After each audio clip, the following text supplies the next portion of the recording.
नमस्कारम। मेरा नाम आकांक्षा झा है। क्योंकि अभी नवरात्र का समय चल रहा है और इसमें दुर्गा देवी की आराधना की जाती है, तो देवी दुर्गा की शक्ति के रहस्यों को अच्छे से जानने के लिए हम आज स्वामी ऋषि से इस पर चर्चा करेंगे। नमस्कारम सर। नमस्कारम। सर, जैसा कि हम जानते हैं कि नवरात्रि बेसिकली वर्ष में 4 बार आती है, तो इसका हमारे जीवन में क्या महत्व है? देखिए, जो नवरात्रों का पर्व होता है, ये जब भी प्रकृति बदलती है, जब मौसम बदलता है, तब ये नवरात्रों का पर्व आता है। तो साल में 4 नवरात्र पड़ते हैं, 2 प्राकट्य और 2 गुप्त। तो जब प्रकृति बदलती है तो हमारा शरीर भी एक प्रकृति का ही स्वरूप है। नव दुर्गा के जो नव स्वरूप हैं देवी के, मूलतः ये देवी पार्वती के ही नवरूप है। प्रथम जो दुर्गा है वो है शैलपुत्री। वो मूलाधार चक्र की अधिष्ठात्री देवी है। मूलाधार यानी प्रकृति, मूल प्रकृति से संबंधित ये चक्र होता है। काम केंद्र होता है ये, काम चक्र जिसे भी हम कहते हैं, इसे इंग्लिश में रूट चक्र कहा जाता है। प्रकृति इसी चक्र को ही जागृत करके देती है। आपको जैसा नाम से समझ में आ रहा है कि शैलपुत्री, शैल यानी पर्वत, हिमावन की पुत्री है वो। फिर दूसरा जो चक्र है वो है ब्रह्मचारिणी। जब हम काम चक्र से ऊपर उठ जाते हैं तब हमारे जीवन में ब्रह्मचर्य उतरता है। तो स्वादिष्ठान चक्र जो नाभि से 2 अंगुल नीचे है, उसकी अधिष्ठात्री देवी ब्रह्मचारिणी है। तीसरा चक्र आपका मणिपुर चक्र है, नाभि केंद्र के 2 अंगुल ऊपर मणिपुर चक्र, इसकी अधिष्ठात्री देवी चंद्रघंटा है और ये शक्ति का प्रतीक है। ब्रह्मचर्य के बाद आपके जीवन में एक शक्ति का आविर्भाव होता है। पहली बार चंद्रघंटा के देवी से देवी सिंह पर सवार होती है और यहाँ पे आपकी शक्ति जो है वो जागृत होना शुरू होती है। फिर जो चौथा चक्र है वो है आपका नाभि। मणिपुर के नीचे नाभि का जो केंद्र है वो आपका चौथा चक्र है। उसकी अधिष्ठात्री देवी कुष्मांडा है। कुष्मांडा देवी अपने हाथों में अमृत कलश धारण की हुई है। हमने जैसे कहानियों में भी सुना है रावण के बारे में कि रावण के नाभि में भी अमृत था, वैसे ही हम सभी के नाभि में अमृत होता है। नाभि आपके जीवन का, आपके शरीर का सबसे महत्वपूर्ण केंद्र है। नाभि ही आपकी सभी ऊर्जाओं को नियंत्रित करता है, संतुलित करता है। सारे आपके ऑरा का केंद्र आपका नाभि है, आपकी आत्मा का केंद्र आपका नाभि है। नाभि जब हम अपने माता के गर्भ में होते हैं तो भी हम नाभि से ही जुड़े होते हैं। सारा जीवन हमारा नाभि से कनेक्टेड होता है उस समय। तो ये जो देवी हैं ये अमृत का कलश धारण किए हुए नाभि के केंद्र पर रहती हैं। और ये जैसे हम ऊपर बढ़ रहे थे, फिर मणिपुर के बाद हम नीचे क्यों आए, इसके पीछे भी कारण है। क्योंकि जब आपका स्वादिष्ठान चक्र और आपका मणिपुर चक्र जागृत होता है तभी आपका नाभि का केंद्र जागृत होता है। इसलिए चौथी जो देवी है वो कुष्मांडा देवी आपके नाभि के सेंटर पर। फिर उसके बाद आपका 5वां जो चक्र है वो है स्कंद माता। उसकी देवी है स्कंद माता जो देवी है वो अधिष्ठात्री देवी है आपके हृदय चक्र की। तो जो आपका हृदय चक्र है वो प्रेम से संबंधित है, मातृत्व से संबंधित है। इसलिए जब स्कंद माता, उन्होंने अपने हाथ में धारण किया हुआ स्कंद भगवान को, जो एक ममतामयी स्वरूप को दर्शाता है, प्रेम को दर्शाता है, करुणा को दर्शाता है। तो ये ममता और वात्सल्य को दर्शाने के लिए उन्होंने अपने हाथों में स्कंद को धारण किए हुए 5वीं जो दुर्गा है वो स्कंद माता है। 6ठी जो दुर्गा है वो है कात्यायनी। ये आपके विशुद्धि चक्र, कंठ पर स्थित। विशुद्धि का अर्थ होता है जहां पे शुद्धिकरण हो, जहां पे शुद्धता हो। इसलिए जो कात्यायनी देवी हैं वो बड़े ही कोमलता के साथ हैं, लेकिन अपने हाथ में एक कटाक्ष, एक तलवार धारण की हुई है और एक पुष्प, कमल पुष्प धारण की हुई, जो प्रेम और एक कटाक्षता दोनों को एक साथ संतुलित करती हुई है। हम शब्दों में भी प्रेम दर्शा सकते हैं और कठोरता दर्शा सकते हैं। सत्य कटु होता है, हम कहते हैं ना, तो इसलिए देवी तलवार धारण की हुई और कमल धारण की हुई है। फिर जो 7वीं दुर्गा है वो है कालरात्रि। कालरात्रि का स्वरूप जो है वो बड़ा रहस्यमय है, बड़ा भयंकर सा स्वरूप है। वैसे ही हमारी जो आज्ञा चक्र होता है, जो थर्ड आई जिसको हम कहते हैं, जिसे हम शिव नेत्र कहते हैं, हाँ। उसकी जो अधिष्ठात्री देवी है वो है कालरात्रि। वो अपने हाथों में बिजली धारण की हुई है। अभी रिसर्च करने वाले कहते हैं कि जो आपका पाइनियल ग्लैंड होता है उसमें एक बिजली सी एक ऊर्जा है, ये एक बिजली सा स्पार्क जैसा उसमें दिखाई पड़ता है उसका, अगर हम डीप एनालिसिस करें तो आज्ञा चक्र की जो अधिष्ठात्री देवी है वो है कालरात्रि। कालरात्रि बहुत सारे अकल्ट पावर्स को भी दर्शाती है। इसीलिए आप आज्ञा चक्र से आप बियॉन्ड चीजों को देखने में समर्थ हो जाते हैं, अलौकिक चीजों को देखने में आप समर्थ हो जाते हैं। फिर उसके बाद में आपकी 8वीं जो दुर्गा है वो है महागौरी, जो 7वें चक्र आपका है जिसे हम सहस्त्रार चक्र कहते हैं। तो सहस्त्रार चक्र अगर आप उनकी देवी को देखोगे महागौरी को, तो वो बिल्कुल शैलपुत्री जैसी है। दोनों का स्वरूप भिन्न भिन्न नहीं है, एक जैसा ही है। दोनों का वाहन भी सेम है, दोनों का पूरा स्वरूप सेम है। तो ये इस चीज को दर्शाता है कि वही जो ऊर्जा जो आपकी काम ऊर्जा थी, वही ऊर्जा रूपांतरित होकर आपके जब सहस्त्रार में पहुंच जाती है, वो दोनों ऊर्जाएं अलग अलग नहीं है, अपितु एक ही ऊर्जा है। तो देवी का जो यह स्वरूप है महागौरी का, ये दर्शाता है कि वही जो शैलपुत्री थी वो ट्रांसफॉर्म होकर, इवॉल्व होकर, इन सभी चक्रों से पार होकर सहस्त्रार चक्र में वो महागौरी रूप में प्रकट होती हैं। और फिर उसके बाद जो 9वीं दुर्गा है, जो सिद्धिदात्री है, वो दर्शाती है सहस्त्रार के भी ऊपर, सहस्त्रार के ऊपर भी हमारे औरा के स्थान पर ब्रह्मरंध्र के ठीक 12 अंगुल ऊपर एक सिद्ध स्थान होता है जिसे हम सत्यलोक भी कहते हैं। वहां वो जो हमारा चक्र होता है वो सीधा संबंधित है हमारे इस शरीर से पार जाने के लिए। हाँ। और उसकी देवी है सिद्धिदात्री, जिसका प्रतीक यह है कि अब आपका जीवन सार्थक हो गया, सिद्ध हो गया, अब आपको लौट के आने की आवश्यकता नहीं। अच्छा। इसलिए यह देवी जो है वो कमल पर आसन विराजमान है, उनका हाँ। आसन है। कमल प्रतीक है कीचड़ से ऊपर उठकर वो खिलता है। जैसे कमल पर कीचड़ आप रख भी देंगे तो वो उसमें लिप्त नहीं होगा, ये कमल की खूबी है।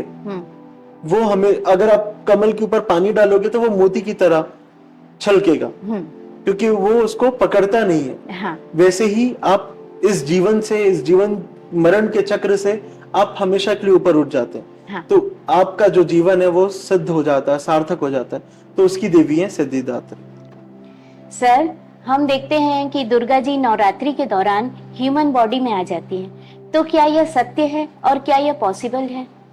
देखिए, ये ऐसा बिल्कुल भी पॉसिबल नहीं है कि वो जो परम शक्ति है वो किसी साधारण मनुष्य के शरीर पर आए और आकर वो सिर्फ डांस करे, तो ऐसा संभवतः बिल्कुल भी पॉसिबल नहीं है। हाँ, ये हो सकता है कि कुछ ऊर्जा हो जो देवी के गण हो, जैसे एक देवी के बहुत सारी सेविकाएं, गण होते हैं, उनमें से कोई एक शक्ति हो जो जिनकी ऊर्जा का स्तर बहुत ज्यादा गहरा ना हो, वो संभवतः शरीर पर उतर जाए और कई बार वो लोगों को कुछ गाइड करते हैं या कुछ बताते हैं। संभवतः पॉसिबिलिटीज हैं कि इस तरह के उनके सेवक और गण होते हैं। देवी कभी भी आकर नहीं उतरती। अच्छा। दूसरा एक और रीजन ये हो सकता है कि जब आप किसी के साथ बहुत ज्यादा जुड़ाव महसूस करते हैं, जिनके साथ आप बहुत ज्यादा समर्पित हैं, तो कई बार एक साइकोलॉजिकली एक केमिकल लोचा हो सकता है कि उनको ऐसा आभास हो, उनको ऐसा लगे कि देवी का प्रविष्ट हुई है, बट ऐसा संभवतः पॉसिबल नहीं। देवी कभी भी नहीं आती किसी के शरीर में। सर, कुल देवी, 9 दुर्गा और 10 महाविद्या में क्या अंतर है? क्या हम एक ही समय में इनकी आराधना कर सकते हैं? देखिए, देवी मूलतः एक ही है, देवी में कोई भेद नहीं है, सारे स्वरूप देवी के हैं और देवी के अनंत स्वरूप है। जैसे मैंने अभी आपको 9 दुर्गाओं के बारे में समझाया। हाँ। 9 दुर्गा आपकी 9 जो ऊर्जाएं हैं वो मूलतः आपके 9 चक्रों से संबंधित है। हाँ। फिर उसके बाद जो ये 10 महाविद्याएं हैं, विद्या का अर्थ होता है जो आपको मुक्ति दे, और महाविद्या का अर्थ होता है जो आपको परम मुक्ति दे, आपको मोक्ष दे।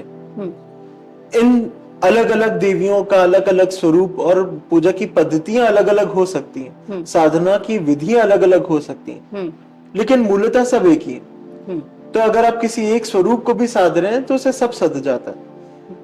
जिसे हम कुल देवी कहते हैं, वास्तविक में वो देवी आपके एंसेस्टर्स के साथ या आपकी पूरी फैमिली ट्री को संरक्षण देती हैं। वो ऊर्जा, वो एनर्जी का वो जो पोर्टल है, वो आपकी फैमिली की ट्री के साथ, आपकी जीन्स के साथ उनका गहरा संबंध होता है। वो आपको हमेशा प्रोटेक्शन देती हैं।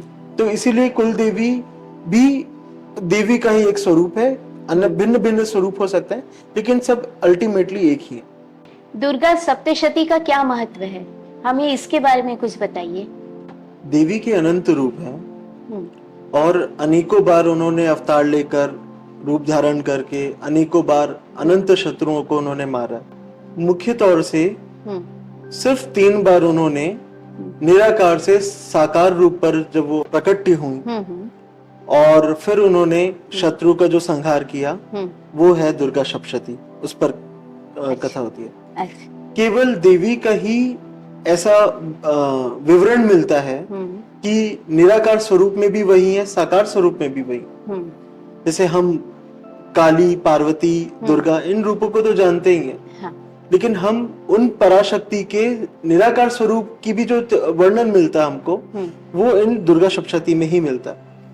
तो जो पहला उन्होंने रूप धारण किया देवी महाकाली का, उसका कथा इस प्रकार से है कि मधु और कैटब नाम के 2 असुर जब आ जाते हैं, हाँ।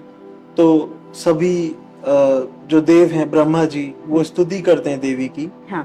तब देवी विष्णु को मुक्त करती हैं योग निद्रा से और प्रकट होती हैं, और फिर विष्णु उनके साथ युद्ध करते हैं। और अनंत समय तक, ये जो हजारों वर्षों तक ये युद्ध चलता रहता है, इस पर कोई विराम नहीं होता है।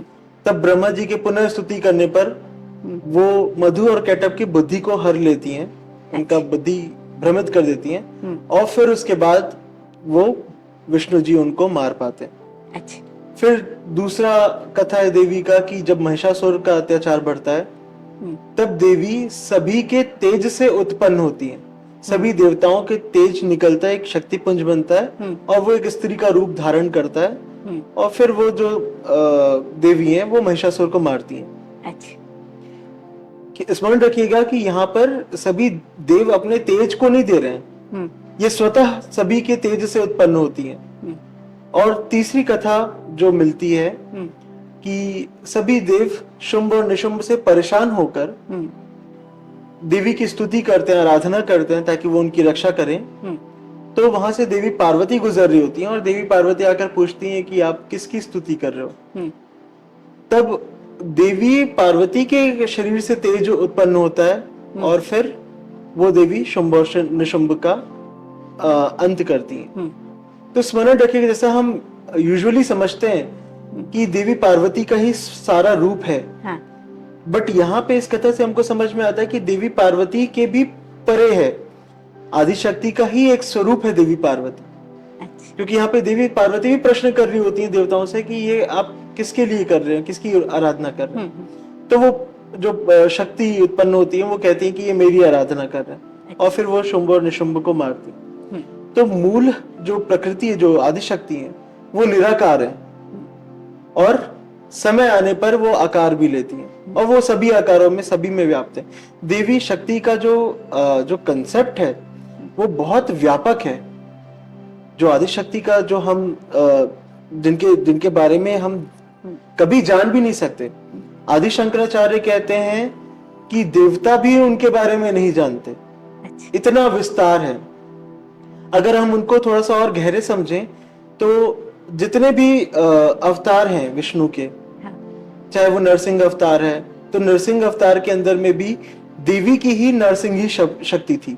वराह अवतार के भीतर में देवी की वराही शक्ति थी। शिव के अंदर में महेश्वरी जो शक्ति है, विष्णु के अंदर में वैष्णवी शक्ति है, ब्रह्मा के अंदर में ब्रह्मांडी शक्ति है। और इन देवियों का जो स्वरूप है वो ठीक उनके जैसा ही है।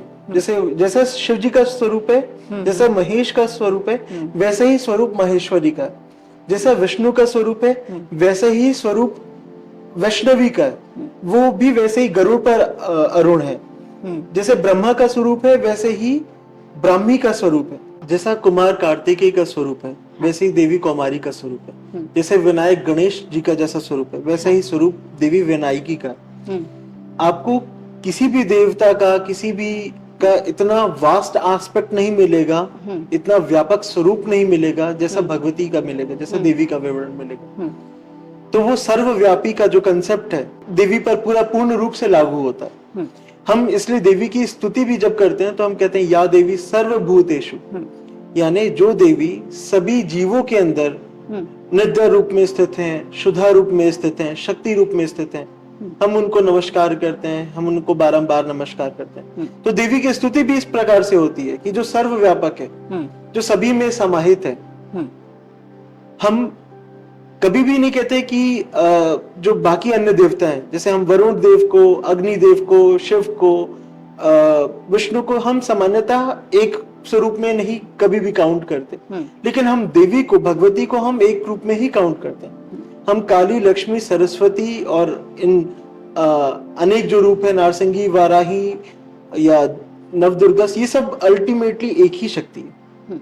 तो ये जो सप्तशती है, इसमें ये जो तीन चरित्र हैं, जैसे महाकाली चरित्र, महासरस्वती चरित्र और महालक्ष्मी चरित्र कहा जाता है, ये उस निराकार शक्ति का साकार रूप पर आना किसी पर्पस के लिए, उन दुष्टों का, दैत्यों का अंत करने के लिए, और फिर वो वापस उस निराकार में समाहित हो जाती है। तो सप्तशती उसी का संग्रहित है 700 श्लोकों में। वैसे देवी ने जो देवी का मूल नाम पड़ा दुर्गा, वो दुर्गम नाम के एक राक्षस को मारने के कारण पड़ा। उसका वर्णन हमको यहाँ पे नहीं मिलता। और भी ऐसे अनंत अनंत बहुत सारे असुर हैं जिसको देवी ने मारा हो, उनका जिक्र नहीं है। अक्सर लोग समझते हैं कि क्योंकि बहुत कम टेक्स्ट अवेलेबल है देवी के ऊपर, लेकिन क्योंकि देवी का स्वरूप भी उतना व्यापक है कि उनके बारे में पूर्ण रूप से बता पाना असंभव है। सर, देवी दुर्गा का ओरिजिन कहाँ हुआ? क्योंकि अलग अलग स्क्रिप्चर में अलग अलग संदर्भ मिलते हैं। देखिए, देवी की उत्पत्ति नहीं हुई है, इसलिए हम देवी को जगत जननी कहते हैं। हाँ। इस संपूर्ण जगत की उत्पत्ति ही उनसे हुई है। वो आदि पराशक्ति ही मूल केंद्र है। शिव, विष्णु और ब्रह्मा के भीतर भी वही समाहित है। उनकी भी शक्तियां यही है। देवी को अगर हम समझने के प्रयास कर सकते हैं, लेकिन समझना बड़ा कठिन है और असंभव है।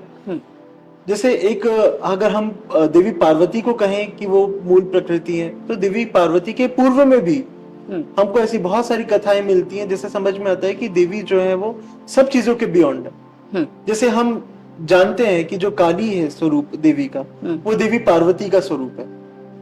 लेकिन कथा मिलती है कि जब देवी सती ने शरीर छोड़ दिया और शिव वीरभद्र को भेजते हैं दक्ष को मारने के लिए, और विष्णु उनको बंधित कर देते हैं, तब देवी भद्रकाली प्रकट होकर उनको मुक्त करती हैं, वीरभद्र को। तो अगर देवी काली अगर पार्वती का रूप है, फिर ये भद्रकाली कहां से आई?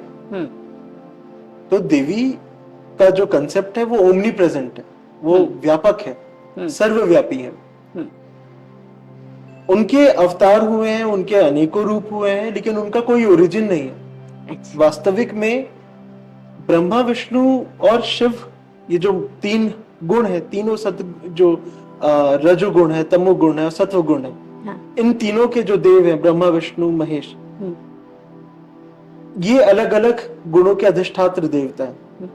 और केवल देवी आदिशक्ति को ही हम त्रिगुणात्मिका कहते हैं, जो तीनों गुणों को अपने अंदर समाहित की हुई है। हम ब्रह्मा को और विष्णु को और महेश को नहीं कहते कि वो भी उनके अंदर तीनों गुण समाहित है। सिर्फ भगवती को ही हम कहते हैं कि तीनों गुण उनमें समाहित हैं। ये तीनों गुण उनसे निकल कर आए। जो महाकाली, महालक्ष्मी और महासरस्वती हैं, ये वास्तविक में ये तीन मूल प्रकृति के तीन गुण हैं। महाकाली तमस है, महालक्ष्मी रजस है और महासरस्वती सत्व है। ये उनके ही तीन गुण हैं। तो भगवती का कोई ओरिजिन सोर्स नहीं है। गुरु गोविंद सिंह जी जब चंडी दीवार जब वो लिखते हैं, तो उसमें उन्होंने बहुत खूबसूरती से इसको एक्सप्लेन किया है।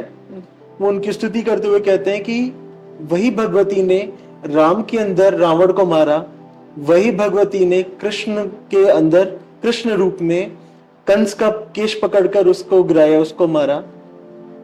तो ये जो जितने भी अवतार हैं, जितने भी स्वरूप हैं, जितने भी मनुष्य हैं, ये सब कुछ उसी भगवती का ही एक्सपांशन है, उसका ही फैलाव है। इसलिए हम इन्हें प्रकृति कहते हैं। हम कहते हैं ना ये जगत पूरी माया है, और हम उस पराशक्ति को कहते हैं वो महामाया है, क्योंकि वही ये सारा खेल रचाने वाली। उनका कोई ओरिजिन सोर्स नहीं है। सर, माँ दुर्गा जी के जो 3 स्वरूप हैं, माँ काली, माँ लक्ष्मी, माँ सरस्वती, तो इन तीनों स्वरूप पर कुछ प्रकाश डालिए। देखिए, ये जो महाकाली, महालक्ष्मी और महासरस्वती हैं, हाँ, ये मूलतः दुर्गा जी के आदि पराशक्ति के ही 3 स्वरूप हैं। उसके बाद ये जो काली, लक्ष्मी और सरस्वती हैं, ये अलग हैं। इन दोनों को आप सेम मत समझिएगा। देवी के जो 3 स्वरूप, जो महाकाली, महालक्ष्मी और महासरस्वती, हाँ, उनको आप सेम मत समझिएगा काली, लक्ष्मी और सरस्वती में। ठीक है, वो देवी आदि शक्ति के ही 3 मूलतः स्वरूप हैं, 3 गुणों को जो दर्शाते हैं। और जो काली, लक्ष्मी, सरस्वती हैं, ये ब्रह्मा, विष्णु और महेश के साथ उनकी सहचरी हैं, उनकी शक्तियां। तो एक एक देवियों को हम मूलतः समझते हैं, उस पर प्रकाश डालते हैं। जो देवी का सरस्वती रूप है, अगर आप उनको ध्यान से देखोगे तो वो अकेले बैठी हुई है और वीणा वादन करती हुई, या शांत स्वभाव में कहीं ना कहीं वो बैठी हुई है। वो ज्ञान की देवी है। ज्ञान आपको अकेला कर देता है, ज्ञान आपके हर तरह के इल्यूजन को तोड़ देता है।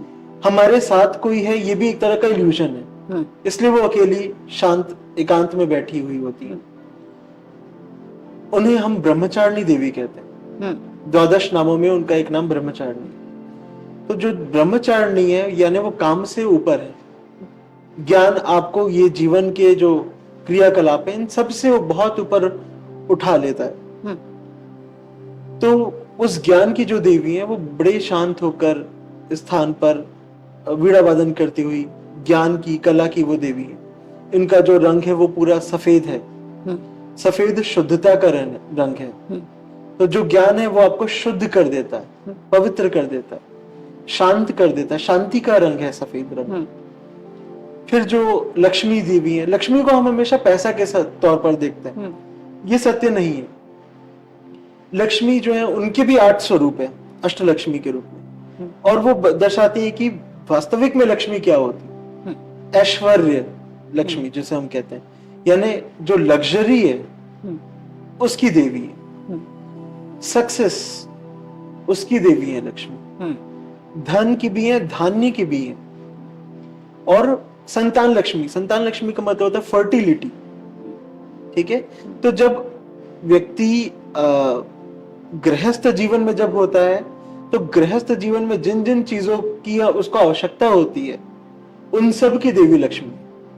गृहस्थ जीवन में वो उसे धन की जरूरत है, उसे कंफर्ट की जरूरत है, उसे मनी की जरूरत है, उसे फैमिली को की जरूरत है, रिप्रोडक्शन की जरूरत है। तो ये सारी चीजें जो है, वो उसकी जो ऊर्जा है वो है लक्ष्मी देवी। और उसके बाद में आती है जो काली देवी। काली देवी को अगर हम बहुत काली देवी अक्सर हम उन्हें तामसिक और गलत वे में समझते हैं कि वो तांत्रिकों की देवी है या वो तामसिक देवी है।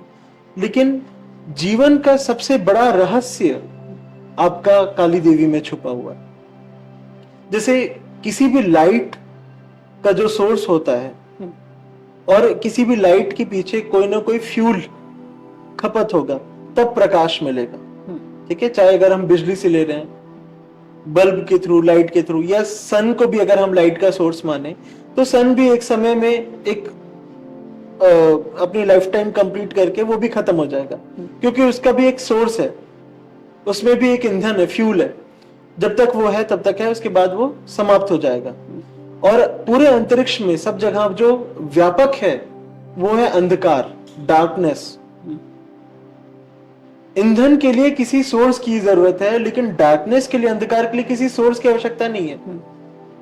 सबका एब्सेंस ही वो डार्कनेस है। उस डार्कनेस को ही हम काली कहते हैं। ठीक है, इसलिए हम निद्रा देवी को या जितने भी जो डीप और जो रहस्यमय जितनी भी चीजें एस्पेक्ट है, इसलिए काली देवी का एस्पेक्ट बहुत विराट है और बहुत बड़ा है, बहुत बड़ा उग्र भी है। अंधकार में अपने आप व्यक्ति डर सा जाता है, डर छुपा हुआ है, इसलिए हम काली के स्वरूप से भी थोड़ा सा डरते हैं। और जो काली का अगर हम थोड़ा सा स्वरूप की अगर हम चर्चा करें, तो जैसे हम काली के एक ही स्वरूप को पूजा करते हैं जब वो शिव जी पर पैर रखी हुई हैं और उनका जीभ बाहर निकला हुआ है। इस स्वरूप के पीछे भी बहुत रहस्य है। वास्तविक में अगर हम इसको इस तरीके से समझें कि एक वाइल्ड और डेंस फॉरेस्ट है और एक गार्डन है, ठीक है, गार्डन आपका क्रिएट किया हुआ है, लेकिन वाइल्ड और डेंस फॉरेस्ट थोड़ा सा खतरनाक हो सकता है, बहुत एस्पेक्ट में खतरनाक हो सकता है। तो देवी काली की ऊर्जा कुछ वैसी ही है, जो बहुत विकराल है, बहुत गहरा है, बहुत घोर है। इसलिए अघोरियों की वो बहुत प्रिय देवी है, क्योंकि विराट ऊर्जा है उनके पीछे, ब्रह्मांड में अनंत व्याप्त ऊर्जा है उनकी। तो जो काली का स्वरूप है वो जीभ में निकला हुआ और शिव का अरुण हुआ क्यों है?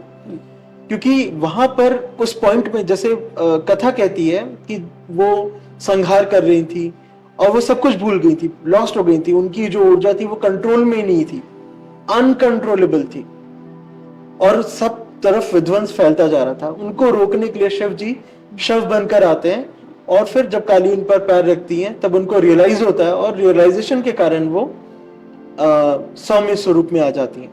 तो ये जो पॉइंट है, जो अनंत ऊर्जा थी, जो वाइल्ड ऊर्जा थी, जो उग्र ऊर्जा थी, वो एकदम से शांत की स्थिति में आई और फिर उसके बाद वो अपने मूल गौरी स्वरूप में आ जाती है। तो ये जो पॉइंट है जहां पर उनको रियलाइजेशन होता है, यानी वही व्यापक ऊर्जा लेकिन अभी रियलाइजेशन फॉर्म में शांत है, सौम्य हो गई, ठीक उस पॉइंट को हम पूजते हैं, उस पॉइंट को हम प्रतिस्थापित करते हैं, उस पॉइंट को, उस ऊर्जा को हम जागृत करते हैं। अगर हम देवी काली के और प्रचंड ऊर्जा को जागृत करेंगे और वो अगर आवाहित होने लगे, वो अगर आने लगे, तो वो उस व्यक्ति के लिए भी वो कंट्रोल नहीं कर सकता वो व्यक्ति। इसलिए जो वो व्यापक ऊर्जा है, जो अनंत है, जब वो एक सौम्य स्वरूप में आ जाती हैं, तब वो हम उनको उस रूप में पूजते हैं। और सबसे सरल, सबसे करुणामयी जो स्वरूप है सभी देवियों में से, वो देवी काली का ही स्वरूप है। तो हमारी बहुत गलत धारणाएं हैं काली देवी को लेकर। तो ये भी देवी के ही, पराशक्ति के ही ये 3 स्वरूप है।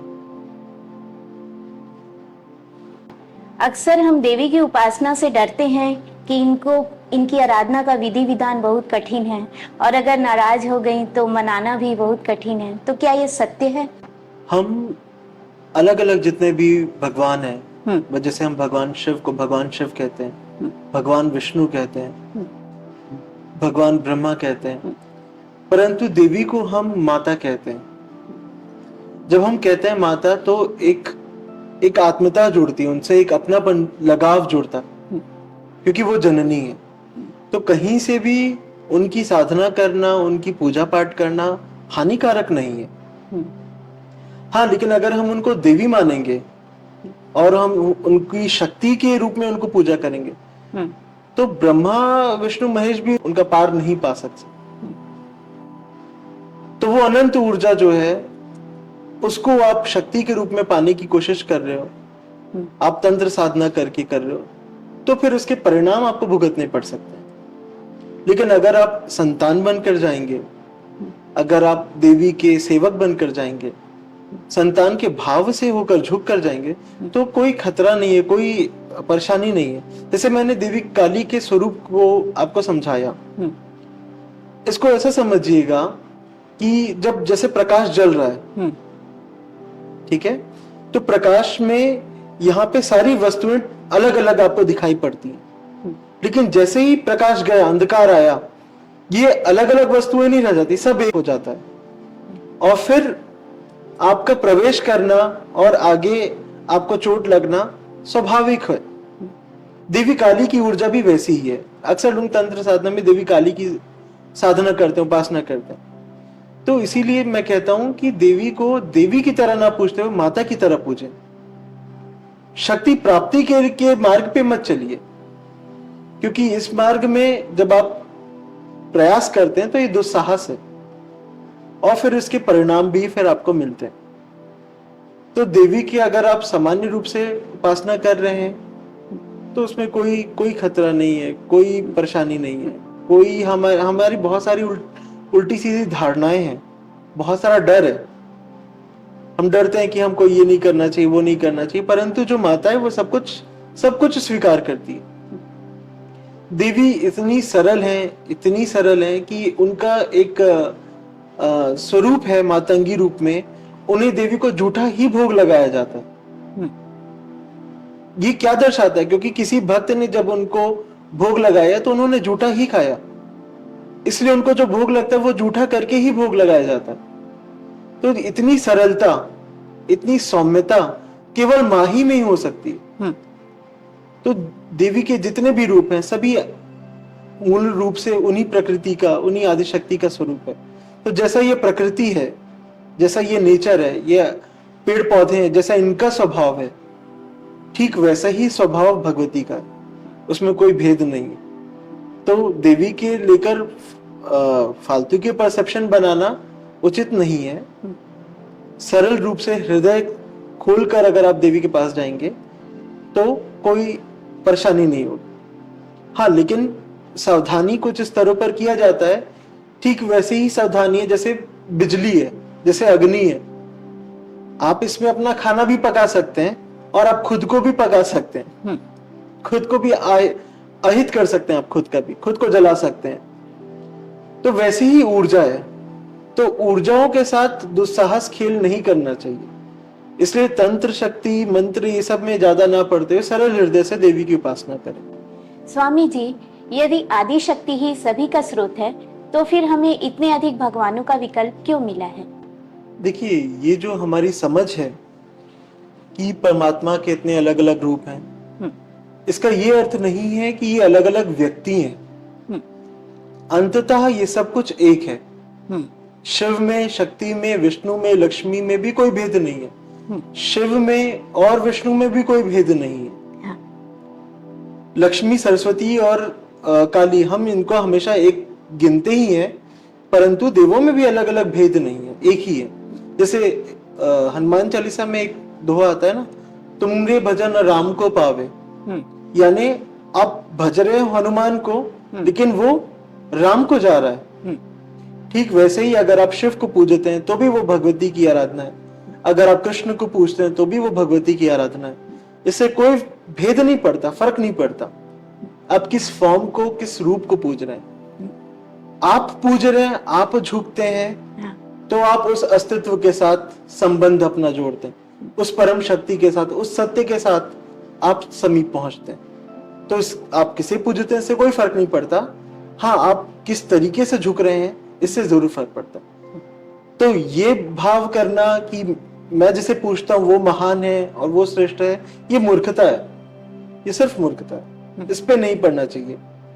ये सिर्फ आप अपने अहंकार को ही पोषित कर रहे हो कि जिसे मैं पूज रहा हूं वो सबसे श्रेष्ठ है, क्योंकि मैं किसी अरे गरो को नहीं पूज रहा हूं, मैं जिसको पूज रहा हूं सबसे महान है। इस भावना को बिल्कुल हटा देना चाहिए और सिर्फ अपना ध्यान, अपना समर्पण ईश्वर पर लगाना चाहिए। तो आप ईश्वर के किसी भी रूप को पूजो, आप अल्टीमेटली उस एक को ही पूज रहे हो, अलग नहीं। देखिए, जैसा आप समझते हैं, जैसा आपने पूछा कि इतने सारे विकल्प परमात्मा ने क्यों दिए, ईश्वर के इतने सारे रूप क्यों हैं, उसका मूल कारण ये है कि सृष्टि का सृजन कभी भी एक रूप से नहीं निकला है, एक आंगी नहीं हो सकता। ये जीवन अलग अलग कंपोनेंट से बने हुए हैं, अलग अलग तत्वों से बने हुए हैं। जैसे मूल तत्व जो है वो रज और सत्व और तम है। इन तीनों गुणों को भी अगर आप समझेंगे तो ये तीन गुण भी बहुत गहरे रूप से आपके जीवन में काम कर रहे हैं। अगर हम तमस गुण को ही समझें तो ये जो ग्रेविटेशन है, जो आपको नीचे की तरफ खींच कर रखा हुआ है, इसी के कारण संभवतः आप चल पा रहे हैं, इसी के कारण इसका बहुत इंपॉर्टेंट रोल है आपका जीवन में। सृष्टि में, पृथ्वी में जीवन इसलिए पनप पाया क्योंकि यहाँ पे ग्रेविटेशन है। ठीक वैसे ही अलग अलग जो जितने भी तत्व हैं, जैसे आपका शरीर पंच तत्वों से मिलकर बना है, इन अलग अलग तत्वों के जो देवता हैं, अग्नि, जल, वायु, आकाश, इनके संयुक्त है आपका जीवन। तो इनके अलग अलग जितने तत्व हैं, इनके अलग अलग देव हुए, और इन देवताओं से फिर इतना हमारे पास, जिसको हम ऑप्शन बोल रहे हैं, वास्तविक में वो जीवन के किसी एक सोर्स का प्रतिनिधित्व करते हुए। तो आप कहीं से भी जुड़ो, इससे कोई फर्क नहीं पड़ता, अल्टीमेटली सब एक ही है। ईश्वर ने आपको विकल्प नहीं दिए, बस जीवन को अगर हम बहुत वैज्ञानिक होकर समझे तो हम तोड़ तोड़ कर समझते हैं। जैसे ईश्वर एक है, उसके 3 चेहरे हम ब्रह्मा, विष्णु, महेश कहते हैं। जैसे शिव जी की आरती में आता है ना, ब्रह्मा विष्णु सदाशिव जानत अविवेका, प्रणवाक्षर के मध्य यह तीनों एका। ये 3 एक ही हैं, अलग नहीं है, लेकिन अलग अलग कार्य होने के कारण, अलग अलग ऊर्जा का विस्तार होने के कारण, अलग स्वभाव होने के कारण हम इन्हें अलग रूप में देख रहे हैं, बट अल्टीमेटली सब एक है। तो ये आपके पास विकल्प नहीं है, ये एक ही ईश्वर का फैलाव है। इसको मैं आपके लिए और सरल कर देता हूं। देखिए, जैसे सृजन जो है वो एक प्रोसेस नहीं है, इंडिपेंडेंट प्रोसेस नहीं है, उसमें बहुत सारे प्रोसेस डिपेंडेंट होते हैं, कई सारी चीजों का संयुक्त होता है, तब सृजन होता है। वैसे जो मृत्यु भी है वो भी इंडिपेंडेंट प्रोसेस नहीं है, बहुत सारे तत्वों का संयुक्त होता है, तब मृत्यु भी होती है। इन सभी जो हमने जो परमात्मा के अलग अलग चेहरों की जो बात की, और इन सभी जो अलग अलग तत्वों की और प्रोसेस की बात की, इन सभी के पीछे जो ऊर्जा है, इन सभी के पीछे जो शक्ति है, वही आदि शक्ति है। तो आप किसी भी ऊर्जा के साथ जुड़ें, किसी भी चेहरे के साथ जुड़ें, आपको अल्टीमेटली सत्य वही प्राप्त होगा, आप अल्टीमेटली उसी आदि शक्ति के पास पहुंचे। स्वामी जी, सृजन के कार्य में हमेशा स्त्री की ही प्रधानता क्यों देखी जाती है? देखिए, देवी जो है वो, मैं आपको देवी के बारे में, कुछ उनके स्वरूपों के बारे में समझाता हूँ, उससे आपको थोड़ा सा और क्लैरिटी मिलेगी। देवी के बहुत सारे अनंत स्वरूप हैं, उनमें से एक देवी का स्वरूप है जो कन्याकुमारी है, जहाँ पे वो कन्या रूप में है और कुंवारी है। एक देवी का स्वरूप है अपराजिता, जो वो भी कुंवारी है, जिन्होंने विवाह नहीं किया। फिर हम देवी के स्वरूप को जानते हैं जिन्होंने विवाह किया है, जो सुहागन रूप में है। और देवी का एक स्वरूप है जो विधवा है। यानी हर स्त्री का जितना भी पहलू हो सकता है, चाहे वो माँ का हो, सुहागन का हो, विधवा का हो, कन्या का हो, विवाहिता का हो या अविवाहित हो, हर स्वरूप में देवी है। स्त्री को इतना बड़ा दायित्व सौंपने के पीछे कारण यह है क्योंकि देवी स्वयं एक स्त्री है, इसीलिए उन्होंने ये कार्यभार स्त्री पर ही सौंपा, ताकि स्त्री ही कर सकती। ये सारी स्त्रियां देवी की ही प्रतिनिधित्व करती हुई हैं, और देवियों ने इतने अलग अलग अवतार और इतने रूप लिए, चाहे वो कन्या का हो, विधवा का हो, सुहागन का हो, वो इसलिए ताकि विमेन जो है वो हर रूप में उतनी ही पूजनीय है, हर रूप में वो उतनी ही पवित्र है। इसी का स्वरूप को रखते हुए, और इतना सृष्टि का जो बड़ा जिम्मेदारी है सृजन का, जन्म देने का, इसलिए इतनी बड़ी जिम्मेदारी जो है सृजन करने की, देवी ने अपनी ही प्रतिरूप बनाई स्त्री को और उन्हें यह जिम्मेदारी दी। मैं आपको देवी के कुछ स्वरूपों को समझाता हूं, जिससे आपको और गहरा समझ में आ जाएगा। देवी ने अनेकों रूप लिए, अनंत रूप लिए।